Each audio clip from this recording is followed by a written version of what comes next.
নমস্কার সকলকে। আশা করি মঙ্গলময়ের কৃপায় সকলে কুশলে আছেন।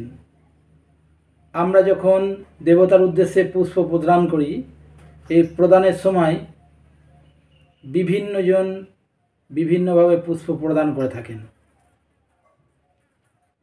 সেই ক্ষেত্রে দেবতার যে অঙ্গ সেটি কোমল, সেই দেবতার কোমল অঙ্গে আঘাত হয়, এইরূপ বলা হচ্ছে। আত্মবৎ সেবার ক্ষেত্রে বলা হচ্ছে যে দেবতার দেহ পুষ্পের চেয়েও কোমল। সেই কোমলাঙ্গে আমি আমার আনন্দের জন্য পুষ্প দিয়ে আঘাত করেছি।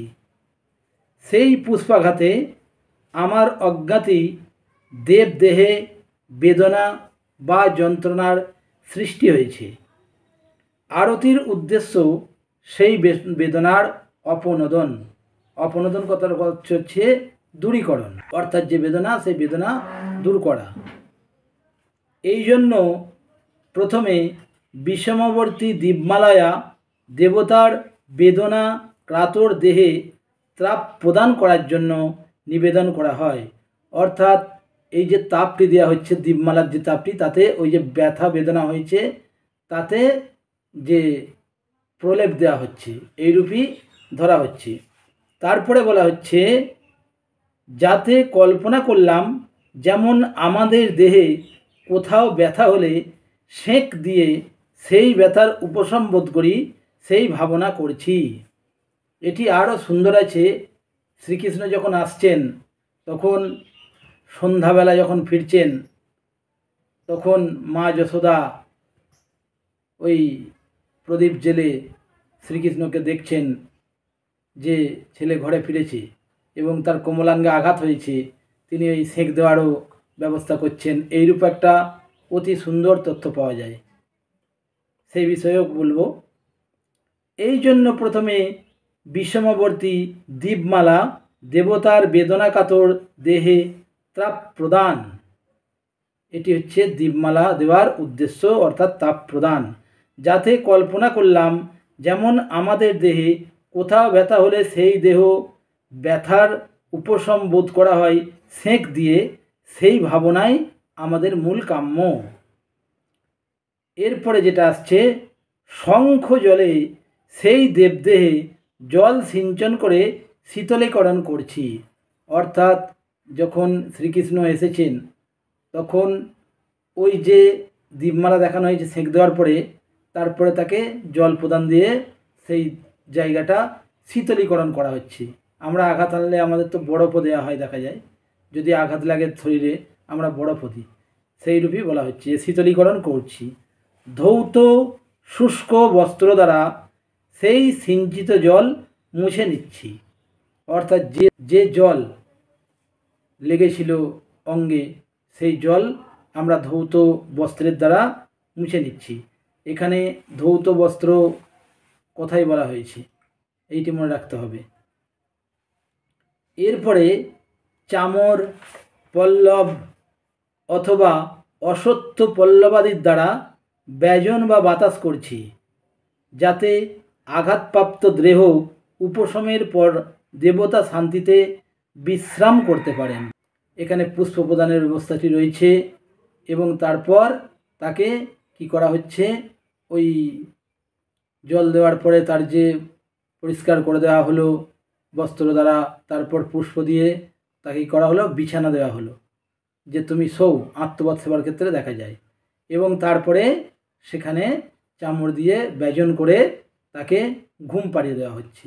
এটি হচ্ছে মূল উদ্দেশ্য, যাতে আঘাতপ্রাপ্ত দেহ উপশমের পর দেবতা শান্তিতে বিশ্রাম করতে পারেন। আমি মূঢ়, আমার আনন্দের জন্য দেবতাকে কষ্ট দিয়েছি, দেবতা আমার উপর প্রসন্ন হন। দেবতাকে বলতে হবে যে তুমি আমার উপর প্রসন্ন হও। এরপরে কি হবে, আমাদের সাষ্টাঙ্গে প্রণাম করতে হবে।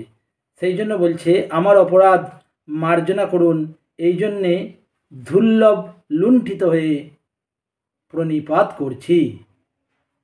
এটি মূল উদ্দেশ্য আরত্রিকের।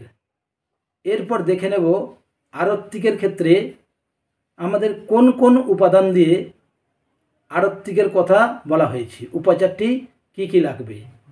সেখানে বলা হচ্ছে পঞ্চ নীরাজনং কুর্যাৎ প্রথমং দীপমালয়া, দ্বিতীয়ং শোদকাব্জেন, তৃতীয়ং ধৌত বাসসা, চতুর্থস্বাদিপত্রৈঃ, চতুর্থং পরিকীর্তিতম, পঞ্চমং পুনিপ্রাতেন, ষষ্ঠাঙ্গে ন যথাবিধি।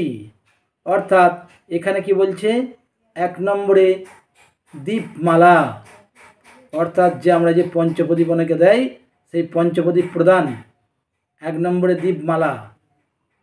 তারপরে কর্পূরদানি, কর্পূরদানির পর বলছে শোদকাব্জেন, অব্জ অস্থু জায়তু জয়তি জলশঙ্খ, অর্থাৎ এখানে শোদকাব্জ মানে হচ্ছে জলশঙ্খ।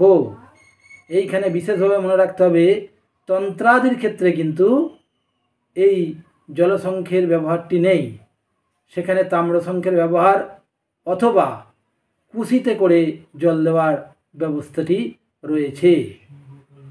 কারণ বলা হচ্ছে সর্বত্র প্রশস্ত অব্জ শিব সূর্য শক্তি বিনা, অর্থাৎ এখানে এই অব্জ কথার অর্থ হচ্ছে জলশঙ্খ, অর্থাৎ শিব শক্তি এবং সূর্য পূজায় জলশঙ্খ নিষিদ্ধ।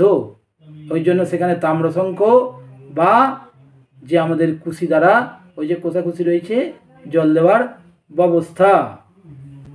এরপরে যেটি বলা হচ্ছে সেখানে বলা হচ্ছে ধৌত বস্ত্র।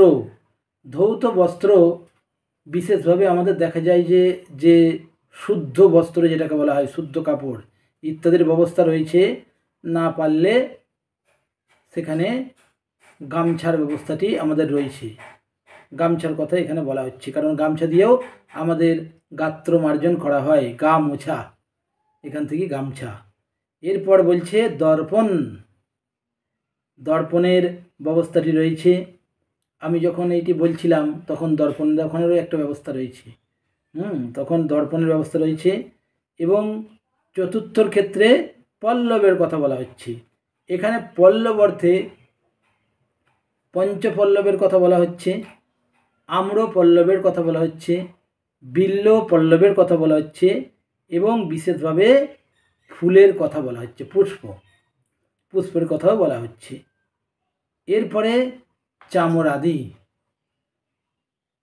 যে বিষয়টি রয়েছে চামরকে আদি করে, এইখানে বিশেষভাবে মনে রাখতে হবে যে এর পরের যে কর্মটি রয়েছে সেখানে হচ্ছে প্রণাম, সাষ্টাঙ্গ প্রণামের যে বিধি ব্যবস্থাটি রয়েছে সেটি করতে হবে। এটি হচ্ছে আরতির মূল উদ্দেশ্য। একটি সুন্দর কথা রয়েছে আমাদের শাস্ত্রে, সেটি ভগবান দেবাদিদেব মহাদেব শিবজি পার্বতীর উদ্দেশ্যে বলছেন, ভগবানের পূজাতে যদি মন্ত্রহীন ও ক্রিয়াহীন হয় তবে নীরাজন বা আরতির দ্বারা সর্বপ্রকারে সম্পূর্ণতা প্রাপ্ত হয়। যথা মন্ত্রহীনং ক্রিয়াহীনং যৎকীর্তং পূজনং হরে সর্বং সম্পূর্ণতামেতি ক্রিয়তে নীরাজনে শিবে। এটি বলা হচ্ছে আমাদের শাস্ত্রে। আরতির যে কথাটি রয়েছে আরতি, এই কথাটির তাৎপর্য সম্পর্কে বহু তথ্য পাওয়া যায়। বলা হচ্ছে আ অর্থে বিস্তৃতি, আর রতি অর্থে প্রেম বা ভালোবাসা। যে অনুষ্ঠানের মাধ্যমে দেবতার সক্রিয় প্রীতির চরম সীমা লাভ ঘটে এবং দেবতার প্রতি আমাদের প্রেম ও ভালোবাসার উদয় হয় তাহাকেই আরতি বলা হয়। আরও বলা হচ্ছে আরতির দ্বারা নিরতিশয় রাজন অর্থাৎ শোভা হয় বলিয়া ইহার নাম নীরাজন। ইহার আরেকটি নাম আছে, রাত্রিতে করিতে নাই বলিয়া ইহাকে আরাত্রিক বলা হয় বা আরতি বলা হয়। রাত্রির প্রথম ও শেষ দণ্ডকে দিবা বলে। প্রথম 4 দণ্ডের পর 6 দণ্ডকে রাত্রি বলে, যথা দিবাচার্য পোকা বাদন্তে সুর সুন্দরী তথো বৈ ঋতু দণ্ডাস্তু রাত্রিরুক্তমনীষিভি শ্বেতাৎ প্রাগৃতু দণ্ডাস্তু দিবারাত্রিশ্চ সামতা ততোহ বশিষ্ঠজা রাত্রি সর্বদা পরিকীর্তিতা। এটি বলা হচ্ছে। তাহলে আমাদের যে মঙ্গল আরতি হয় সেটি কি আমাদের সন্ধ্যা আরতি সেটি কি রাত্রে করা যাবে না? অবশ্যই করা যাবে। এখানের যে বিষয়টি রয়েছে এর ব্যাখ্যাটি একটু অন্যভাবে দেওয়া হয়েছে। আরও বলা হচ্ছে, নিমঞ্জন শব্দেও নীরাজন বুঝায়। বিসর্জনের পূর্বেও নিমঞ্জন বা নীরাজনের বিধি আছে। স্ত্রী লোকেরা প্রতিমা বিসর্জনের পূর্বে আরতির পরিবর্তে বরণ করিয়া থাকেন। সর্ববিধ নীরাজনে করুণা প্রার্থনার সহিত দেবদিগের কীর্তন ও জয়ঘোষ করা উচিত। দেখবেন যখন পরের দিন সকালবেলা যখন বিসর্জন কীর্ত হয় তার আগে যেসব পণ্ডিত পুরোহিত মশাই আছে তাহারা আরতি করেন। সেই কথাটি বলা হচ্ছে যে বিসর্জনের আগে আরতির বিধান রয়েছে। এরপর বলছে যে সর্ববিধ নীরাজনে করুণা প্রার্থনার সহিত দেবদিগের কীর্তন ও জয়ঘোষ করা উচিত, যেটি আমি পূর্বে বললাম। সেই ক্ষেত্রে যে শ্লোকটি বলা হচ্ছে, নীরাজনেষু সর্বেষু দেব নামাদি কীর্তয়ন জয়ঘোষং প্রকুর্বীত কারুণঞ্চাপি কীর্তয়েত। অর্থাৎ এখানে দেবতার গুণকীর্তন করিতে হইবে। এখানে আরও একটি কথা বলার প্রয়োজন রয়েছে। সেখানে এই আরত্রিক যে করবেন, আরতি করার সময় কিভাবে সেই আরতি ঘোরাতে হয়। প্রথমতই আরতি ঘোরাতে হয় দক্ষিণাবর্তে। দেব বা দেবীর উদ্দেশ্যে দক্ষিণাবর্তে আরতি করতে হয়। এখানে যেটি বলছে, আদৌ চতুষ্পাদতল প্রদেশে দ্বিনাভির দেশে মুখমণ্ডলে ত্রি সর্বেষু চাঙ্গেষু চ সপ্ত বারানাত্রিং ভক্তজনঃ প্রকুর্যাৎ।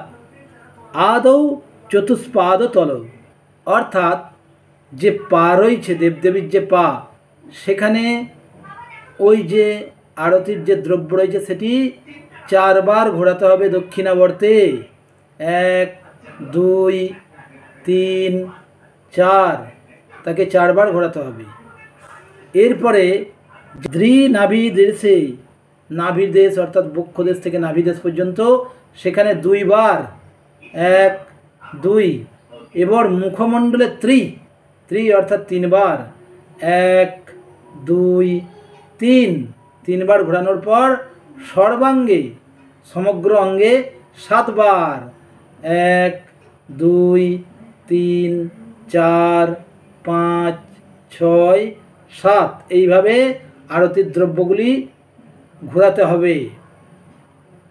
মোট কত হলো দেখুন, এখানে 4 পায়ের দিকে বলেছে, পায়েতে 4, নাভিদেশে 2, 4 আর 2 6, মুখমণ্ডলে 3, 6 আর 3 9 এবং 7 বার সমস্ত অঙ্গে, 9 আর 7 16। অর্থাৎ এখানে 16 কলা সম্পূর্ণ হবে আপনি যখন আরতিটি করবেন। আজ এ পর্যন্তই। চ্যানেলটি সাবস্ক্রাইব করবেন, নোটিফিকেশান অল করে দেবেন, লাইক করবেন, শেয়ার করবেন, কমেন্ট করবেন। কমেন্টের মাধ্যমে আপনাদের অবশ্যই মতামত জানাবেন। সকলকে নমস্কার।